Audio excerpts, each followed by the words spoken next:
Hay afectaciones de familias que hacen metástasis en ellas. Cosas leves que empezaron sencillas, que de alguna manera se corregían. Era un raspadito y ya, y problema solucionado. Pero no les prestamos atención, y esa lepra ahora se convirtió en algo más grave. Y ya arreglarla va a ser un problema enorme. Y voy a decir algo más crudo todavía. Y ya hay casas en donde ni raspando por dentro y por fuera se arregla el problema.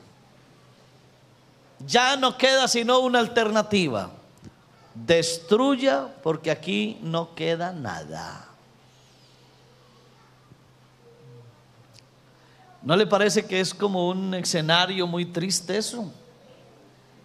No, hermano, pero usted cómo viene aquí a hablar de un asunto por allá de Israel, de casas viejas, de tapias, y va a decirnos que eso pasa aquí entre nosotros. Bueno, yo no sé si me estoy exagerando en lo que digo hoy, pero en mi experiencia de pastor durante años he visto casas con lepra, hogares con lepra, y en muchos casos, con la ayuda de Dios y con la actitud de los que forman esa familia, hemos podido ayudar, y Dios los ha ayudado, y con un raspadito se han arreglado los problemas, porque no les dejaron coger ventaja, porque rápido detectaron la mancha rojiza o verdosa, rápido detectaron que algo no estaba bien.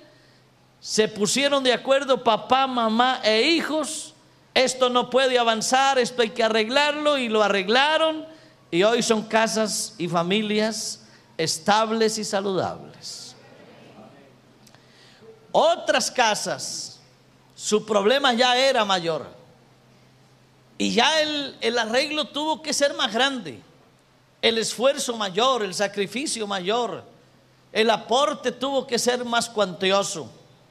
Pero también Dios nos ha permitido ver cómo algunos hogares o algunas familias, después de un esfuerzo muy grande, han logrado recuperar la casa. Pero sí les cuento tristezas. Son muchas las familias a las que ya no les sirvió terapia, ya no les sirvió consejo, ya no hubo encantador que las encantara, ya no hubo consejero, no hubo sabio, no hubo pastor que les pudiera ayudar, porque ya la lepra había inundado todo. Se habían hecho todos los intentos, todos los esfuerzos, y la lepra continuó. ¿Cómo terminó todo? Se acabó todo. Y sí que nos duele eso. ¿Cómo nos duele ver familias totalmente acabadas? Familias a las que en un momento dado se le pudo haber hecho algo y no se le hizo. Por eso, si Dios te trajo aquí esta noche, no importa en la condición en la que esté tu casa, Dios hará algo favorable. Porque la buena noticia es: Dios todavía ama a tu familia. Él todavía quiere que tu hogar se restaure. Él quiere ver tu casa sana, limpia y hermosa. Él no quiere casas afectadas por las plagas. Él quiere ver casas limpias, donde Él también sea glorificado. Estaba yo haciéndole un repaso a la Biblia, porque no me quiero inventar nada. Solo quiero darle un repaso a varias casas de la Biblia, que la Biblia menciona, y a todas ellas les encontré su lepra. A todas ellas les encontré su afectación. A todas ellas les encontré su problema, unas apenas empezando y otras ya acabadas. Vamos rápido. Por ejemplo, la casa de Jacob.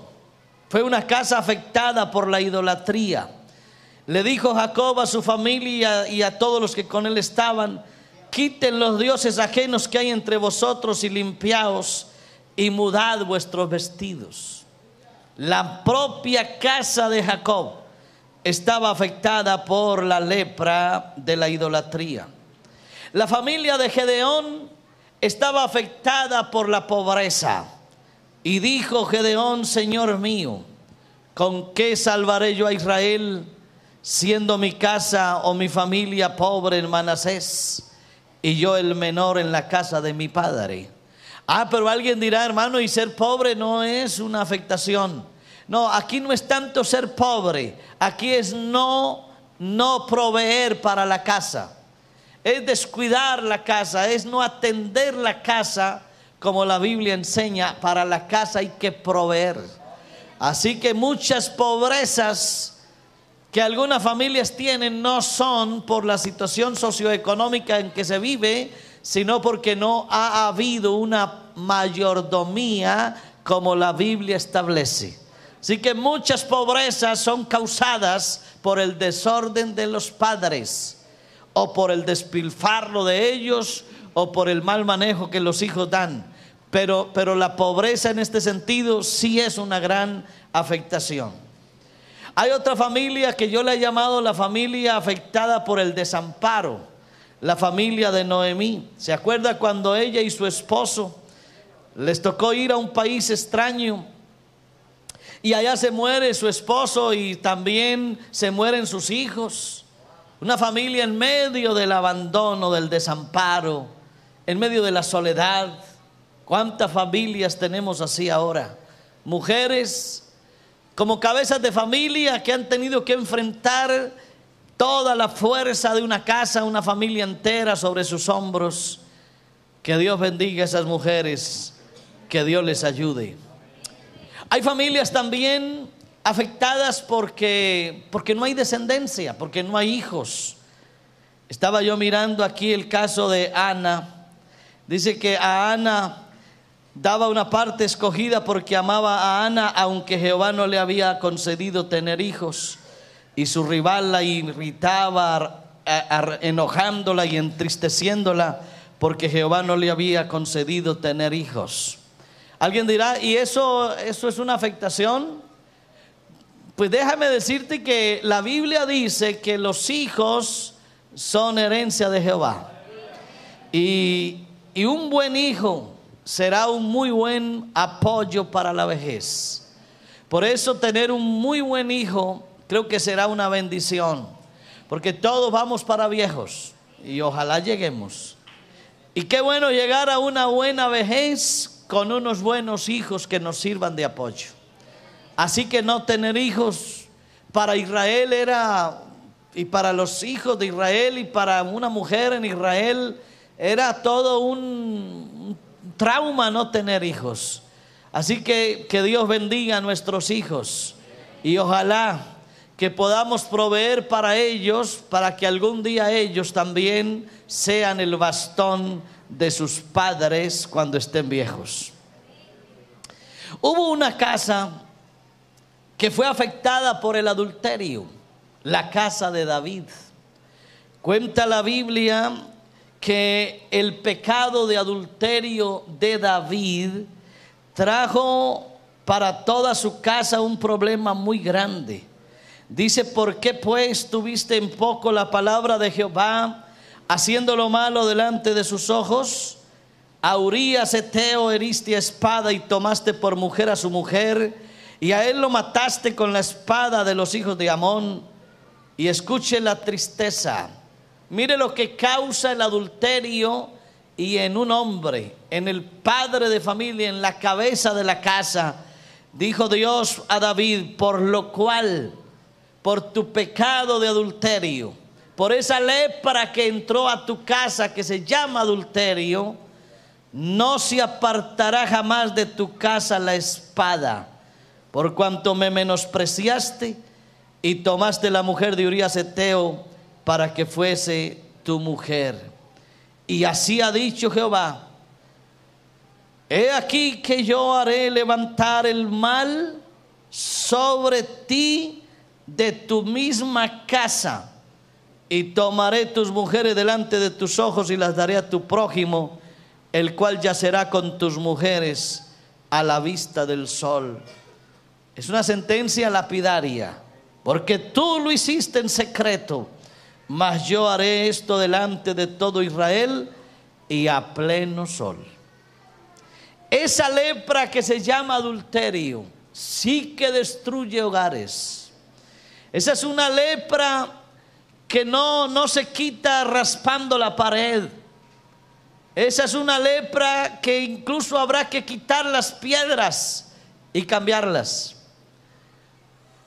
Y escúcheme lo que le digo: sí es posible restaurar un hogar en donde haya adulterio, sí es posible. Yo he visto casos en donde hay perdón, pero es que la Biblia dice que el que comete adulterio, dice por allá en una versión, le faltan sesos. Así dice textualmente: el que comete adulterio le faltan sesos. Y perdóneme que estoy hablando hoy muy crudo. ¿Sabe qué traduce faltarle sesos? Ser bruto. No hay peor brutalidad, no hay un hombre más bruto y más ignorante que aquel que comete adulterio. Sus heridas nunca serán sanadas. Así que este es uno de los grandes males de muchas familias modernas: el adulterio. Que Dios guarde nuestras familias, que Dios nos guarde, porque aquí hay que serle fieles a Dios, y cuando se le es fiel a Dios, se le es fiel al cónyuge. Qué bueno es tener hombres y mujeres sanos y santos. Aquí el adulterio no tiene cabida.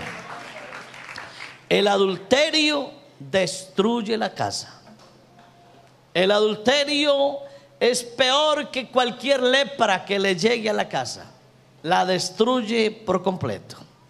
Hay otra casa, se llama la casa de Saúl. Esa casa fue afectada por otra lepra terrible que se llama la desobediencia. Dice que los filisteos pelearon contra Israel y huyeron delante de ellos los israelitas y cayeron heridos en el monte de Gilboa.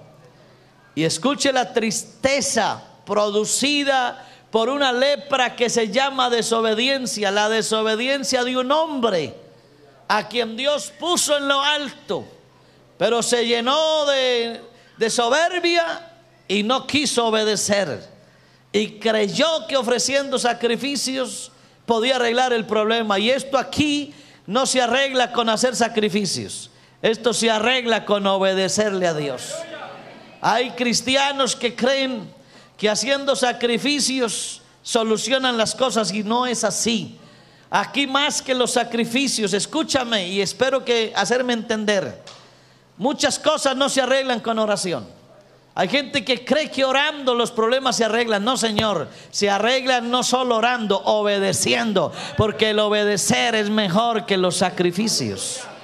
No vayas a creer que ayunando se arregla tu problema en la casa. ¿De qué te sirve venirte a ayunar aquí 3 o 4 días, una semana entera, y en tu casa eres un problema, eres una lucha constante, eres una dificultad, eres un tropiezo allá? ¿Para qué te sirve venir a ayunar aquí cuando en tu casa no haces lo que Dios te manda hacer? Así que olvídate de sacrificios, dedícate a obedecerle a Dios. Obedécele a Dios, que es lo mejor, y lo otro se va haciendo con calma. Dice que a causa de la desobediencia, la casa de Saúl se destruyó. Se destruyó. Dice que los filisteos siguieron a Saúl y a sus hijos, y mataron los filisteos a Jonatán, a Abinadab y a Malquisua, hijos de Saúl. Y arreciando la batalla contra Saúl, le alcanzaron los flecheros y fue herido por ellos. Entonces le dijo Saúl a su escudero: saca tu espada y traspásame con ella, no sea que vengan estos incircuncisos y hagan escarnio de mí. Pero su escudero no quiso, porque tenía mucho miedo. Entonces Saúl tomó la espada y se echó sobre ella. Y cuando su escudero vio a Saúl muerto, él también se echó sobre su espada y se mató. Y escuche la tristeza, escuche en qué terminó una casa con lepra que se llama desobediencia. Dice: así murieron Saúl y sus 3 hijos. Y añade: y toda su casa murió juntamente con él. Hermano, esto nos tiene que entrar al alma. Eso, uno ve esas historias, y aunque parezcan historias para contárselas a los niños, pero esto es más que una historia. Esta es la realidad ahora aplicada a nuestras vidas. A esto hay que ponerle atención. Nosotros no estamos aquí en la iglesia jugando a ser cristianos. No estamos jugando a ser evangélicos. No, esto no es un juego. Esta es la realidad misma de la vida. Dios nos trajo de un mundo impío afuera para enseñarnos a vivir en obediencia como Dios quiere que sea. Y si tú aprendes a vivir en obediencia, enséñale a los hijos a hacerlo, porque cuando no se le obedece a Dios, la ruina viene. A su nombre, gloria. Hay otra lepra que entra a las casas de los cristianos: la mentira. Una casa que se destruyó por la mentira fue la casa de Ananías y Zafira. La historia ustedes la conocen. Lo cierto del caso es que ellos le mintieron al Espíritu Santo. Tontería. Eso es absurdo. Pretender uno mentirle a Dios. ¿Te acuerdas del coro antiguo que cantábamos hace tiempo? Cada paso que das, por la senda en que vas, hay un Dios que te ve. Dios te ve, Dios te ve, y engañarlo jamás tú podrás. Así que por favor no te desgastes mintiéndole a Dios. Si es que la vida tuya, tú estás desnudo delante de Dios todo el día. Así que nada de ocultarle a Dios ni mentirle a Dios. Y Ananías y Zafira le mienten a Dios. Y entonces cae muerto uno y luego cae muerta la otra, y sale y se derrumba toda una casa porque le están mintiendo a Dios. Por favor, hermano querido, aquí no estamos haciendo eso. Aquí nuestras vidas tienen que ser transparentes. Si Dios fuera a visitarme en persona a mi casa, ¿pudiera entrar a ella perfectamente? ¿Pudiera yo abrirle la puerta de mi casa al Señor y decirle: Señor, eres bienvenido, pasa, sigue? ¿O le diría: espérate allá un momento, yo arreglo algunas cosas que tengo aquí? No. Yo no debiera decirle: quédate allá mientras yo escondo aquí algo que no está bien. Nada, hermano, en nuestra casa no debe haber nada que ocultarle a Dios. Nada. La vida de nosotros y nuestra casa tiene que ser transparente, clara, diáfana. Decirle: Señor, eres bienvenido a mi casa, quédate aquí. Señor, mora en mi casa, ven acá, que aquí no hay nada que ocultar, nada. Las casas de nosotros tienen que ser santuarios donde el Espíritu Santo viva. Por eso tu casa hazla respetar. No vas a obligar a tus hijos a que sean cristianos, pero todo el que viva bajo el techo tuyo tendrá que comportarse a la altura, porque tu casa tiene que ser una casa en donde se honre el nombre de Jesucristo.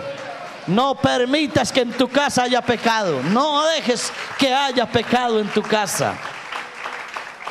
No es posible. No es posible que en la casa de cristianos, hijos de Dios, lavados con la sangre de Jesucristo, estén los hijos pecando. No. Ahora, tú no puedes impedir que tus hijos pequen. Al fin y al cabo, ellos, es la vida de ellos. Pero por favor, diles: en mi casa no se peca. Si vas a pecar, ve y peca afuera. Pero aquí esta casa es un santuario donde Dios vive. Y si tú no quieres ser cristiano, no lo seas. Pero aquí se respetan los valores y los principios de esta casa. Creo, hermano, que esos principios no se pueden quitar de la vida nuestra. Hay casas afectadas por la cizaña. Y a veces nosotros mismos, escúchame lo que digo, a veces nosotros en nuestra propia casa, con nuestros propios malos comentarios, con nuestras formas feas de hablar de los demás, nuestra manera de hablar en contra aún de los líderes de la iglesia y del hermano, de la hermana, estamos en el comedor y ahí hay unos niños que crecen y escuchan todo lo que papá y mamá hablan. Esos niños son inteligentes y todo lo que tú hablas mal se queda en el cerebro de esos niños, y por eso es que algunos de esos niños crecen y ya no están en la iglesia, porque hubo alguien imprudente que sembró cizaña en ellos. Vinieron los siervos del padre de familia y le dijeron: Señor, ¿no sembraste buena semilla en tu campo? ¿De dónde pues tienes cizaña? Esa es la pregunta que uno a veces se hace. ¿Por qué en las casas nuestras a veces hay cizaña? ¿Quién vino y la sembró? ¿De dónde llegó el extraño a sembrarla? No siempre es el extraño el que la siembra. A veces nosotros nos dejamos llevar por nuestros sentimientos, nuestra rabia, nuestra amargura, nuestro resentimiento, y en medio de la casa sembramos cizaña cuando hablamos de odio, de rencor, de rivalidad, de cosas que no corresponden en la casa. Por favor, no lo hagas. Si te vas a quejar de alguien, métete a un lugar secreto y arrodíllate allá en lo secreto y ponle la queja a Dios y habla con Dios y háblale a Dios y cuéntale a Dios todo, pero a tus hijos no les cuentes nada de cosas negativas o malas.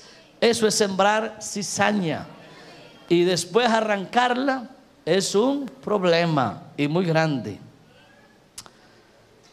Por aquí encuentro una casa muy grande, afectada por la muerte. La casa de Faraón. Toda una nación. Toda una nación. Dice la Biblia que no había una sola casa en donde no hubiese un muerto. Y todo a causa de un hombre endurecido por no acatar lo que Dios manda. Un hombre que quiere llevarle la contraria al Dios del cielo. Se endurece y a causa de esa dureza no deja que Dios actúe. Se convierte en un obstáculo para que Dios haga lo que Él sabe hacer. Y esa dureza del faraón, lo único que logró fue que en cada casa había un muerto. Casas afectadas por muertos. Mi pregunta es esta. Yo alguna vez, hace muchos años, estaba predicando un mensaje en un culto misionero y mencioné algo así como: en tu casa hay un muerto y vives con él y te acostumbraste a él. Duerme contigo o en la alcoba que sigue y le sirves los alimentos todos los días, o le traes el mercado todas las semanas, y te acostumbraste a tener un muerto en tu casa hasta el punto que ya ni siquiera te das cuenta que es un muerto que está ahí. Todos, yo creo que de alguna manera en nuestras familias tenemos algún muerto, alguien que no tiene la vida de Dios en él. Yo no sé si es tu papá, no sé si es tu mamá, no sé si es tu cónyuge, no sé si es tu hijo, tu hija, yo no sé quién. Oh, hermano, pero en nuestras casas hay muertos, y que Dios haga algo para que les dé vida como un día Él nos la dio a nosotros. A su nombre sea gloria. Pero tú tienes que dejarte usar por Dios. Parece curioso que yo vaya a decir lo que a continuación mencionaré. La Biblia habla de una casa con una lepra, la lepra del incesto. Es la casa de Lot. La casa de Lot. Sale él de Sodoma, se lleva a su mujer y a sus hijas Conocemos la historia. Su mujer se voltea a mirar a Sodoma y se convierte en estatua de sal. Pero ahora viene lo terrible. Ese hombre, después de embriagarse, afecta a su casa con el incesto. Sostiene relaciones íntimas con una de sus hijas y la embaraza. Y a la noche siguiente ocurre lo mismo con su otra hija y también la embaraza. Y de ese incesto doble nacieron 2 hijos terribles. La historia es larga para contarla. Pero de esa lepra que se llama incesto, sí que han salido problemas y grandes. Todo, escúchelo bien, por un padre que tiene relaciones íntimas con sus hijas. Bueno, usted me dirá, hermano Héctor, ahí sí lo estoy viendo ya desenfocado. ¿Cómo está hablando usted de eso ahora?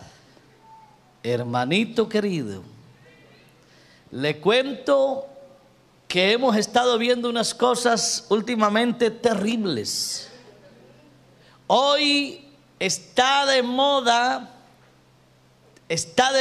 la violencia intrafamiliar y está de moda que muchos padres están afectando a sus hijas sexualmente.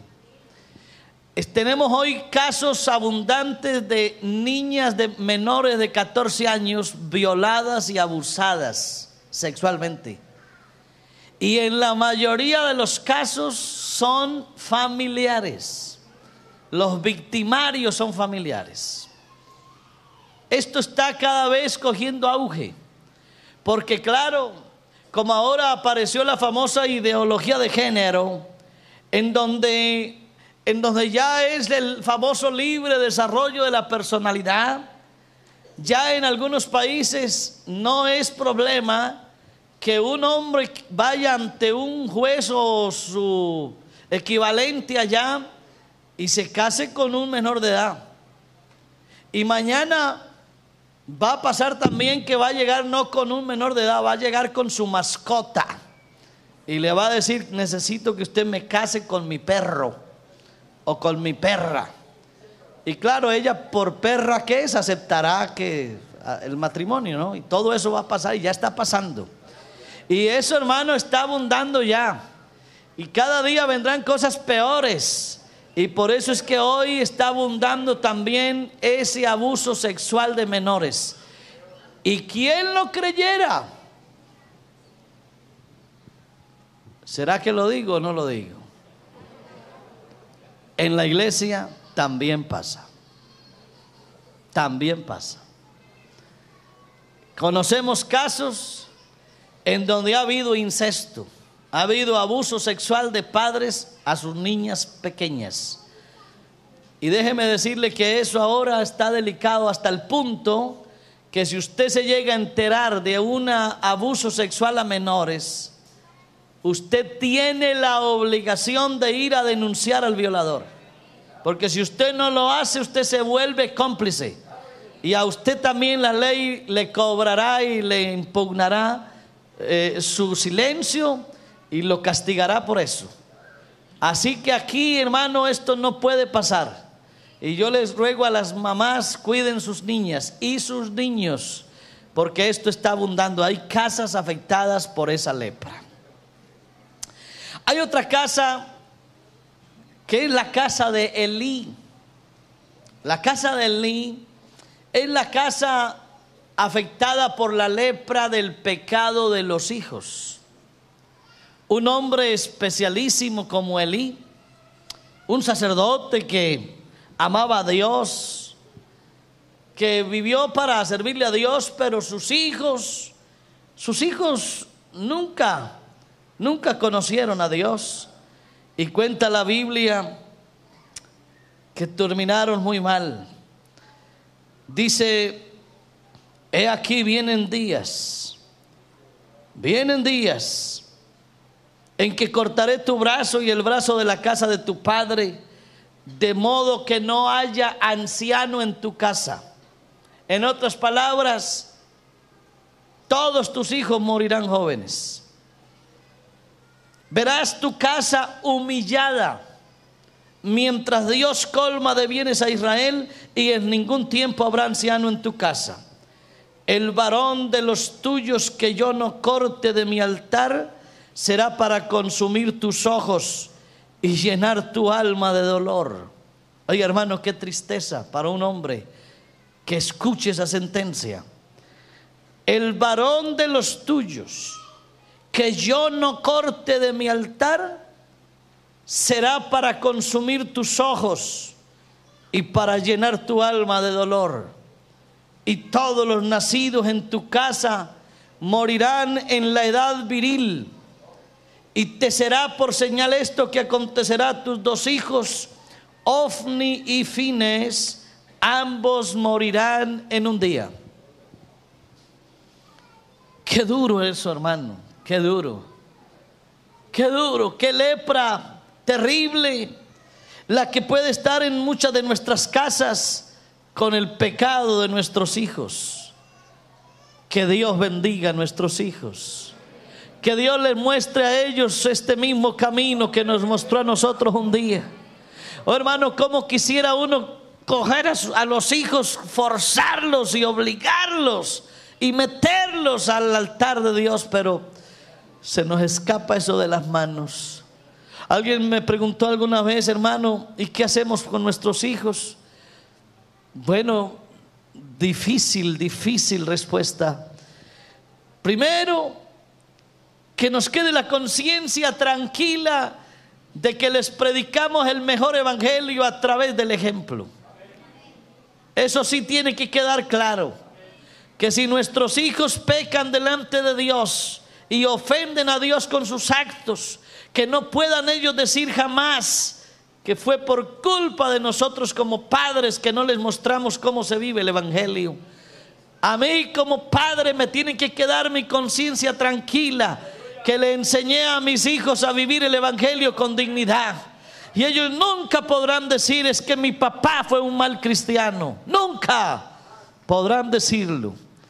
Así que el primer mensaje, el más grande sermón para mis hijos no es mi palabra ni mi predicación, es la vida misma mía. Ese es más grande que cualquier sermón, por hermoso que sea, homiléticamente hablando. Segundo, no dejar de ponerlos delante de Dios todos los días. Todos los días, todos los días. Decirle: Señor, yo te entregué mis hijos un día. Cuando estaban pequeñitos los llevé a la iglesia y allá el pastor de turno los tomó en sus manos y los levantó, y yo te entregué mis hijos ese día, así que son tuyos, Señor, no me los dejes perder. Todos los días, hermano, derrama delante de Dios tu alma por tus hijos que pecan. Y tercero, espera en las promesas de Dios. Un día a un individuo, a una persona se le dijo: cree en el Señor Jesucristo y serás salvo tú y tu casa. Pero claro, se lo dijo fue a él. Y en efecto eso sucedió. Sino que nosotros nos hemos apropiado de esas palabras que se le dijeron a él. Y yo quiero hacer las mías también.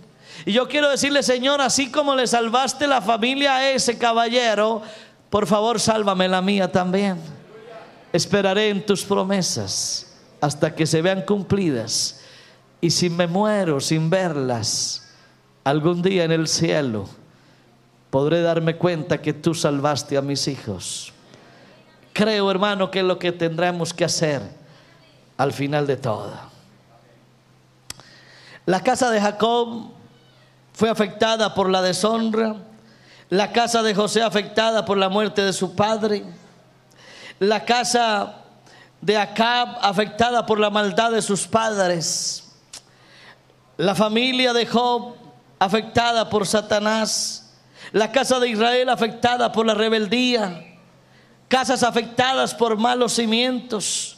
Casas afectadas por el desacato a Dios. Casas divididas entre sí mismas. Casas en donde ya no hay valores.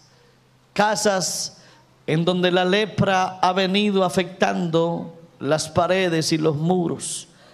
Y si no se hace algo rápido, serán estructuras que habrá que demoler. Demolerlas en donde ya no queda nada, solo tristezas, solo dolores, solo malos recuerdos. Qué dura es una vida cuando nuestra casa se ha destruido. Qué duro es vivir una vida en Dios con una familia llena de problemas y de luchas. Yo quisiera que esta noche, hermano, a manera de introducción, nos fuéramos con este pensamiento a nuestra casa ahora. Y que ahora, antes de irte a dormir, por favor, arrodíllate un momento. No hay que llamar al pastor para que vaya a tu casa y la revise. No, no lo llames. Él no podrá ir a todas estas casas. Yo te voy a declarar hoy como el sacerdote de tu casa. Y te vas a ir ahora y te vas a arrodillar y promete no dormirte hasta que no revises todas las paredes de tu casa, a ver si ves una manchita rojiza o verdosa. Y si ves la manchita roja o verde, por favor ponte de acuerdo con tu esposa y tus hijos. Muéstrales dónde está el problema. Hay algo que está empezando. Hay una ruina que ya empezó. Hay una plaga que está incipiente. Hay algo que está en su estadio mínimo y tiene arreglo. Tiene arreglo todavía. Oh, hermano, esto de las afectaciones de los hogares es como los cánceres que aparecen en los cuerpos. Cuando un cáncer, un tumor se detecta a tiempo, la probabilidad de solucionarlo es grande. Si ese cáncer se detecta en su estadio temprano, la posibilidad de que lo superes es mucha. Pero si tú no lo detectas a tiempo y el tumor crece, cuando vayas a mirar, cuando el médico revise, ya no habrá nada que hacer. La muerte es inminente. Y por eso yo esta noche, en el nombre de Jesucristo y con la autoridad que Él me da, yo te ordeno que vayas a tu casa y la revises esta noche.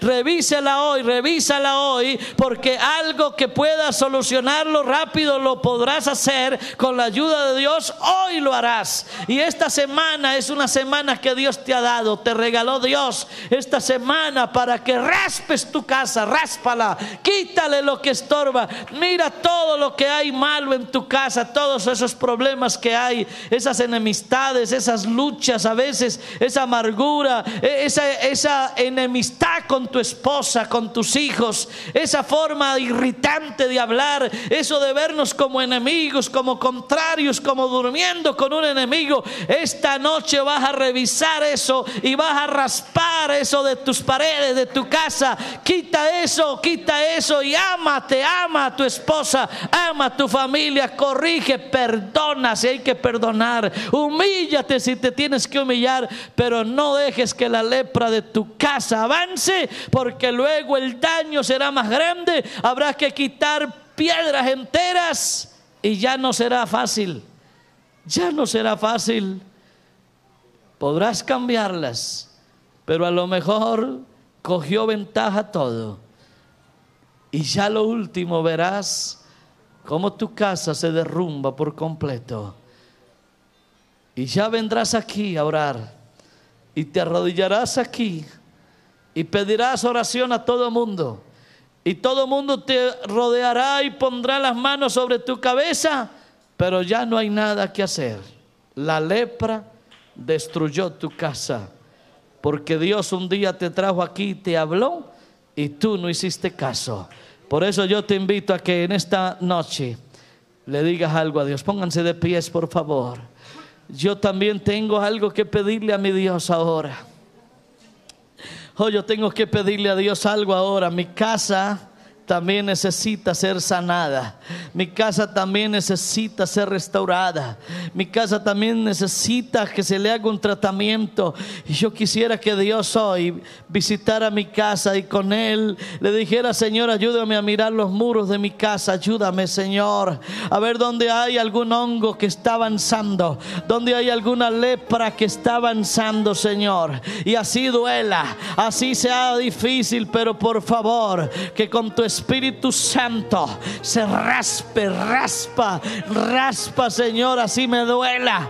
Raspa todo lo que haya que quitar ahora, toda esa tierra mala, todo material malo, todo en lo que haya hongos o lepra, todo lo que sea mala costumbre, malos hábitos, vicios, cosas ocultas, todo lo que nos esté causando daño, Señor, por favor, yo te invito a que entres a mi casa. Oh Señor, entra a mi casa, mora en mi casa. Y si ya el mal ha avanzado, Señor, quita la piedra que haya que quitar. No importa lo que haya que perder, no importa, Señor, a lo que haya que renunciar, pero yo quiero ver mi casa sostenida, levantada. Yo quiero ver mi hogar sostenido por tu gracia, por tu misericordia. Por favor, oh Dios, no dejes que mi casa se destruya.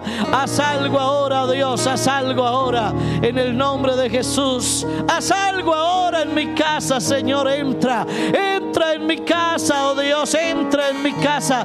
Ven, asómate que hay por dentro, oh Padre, en el nombre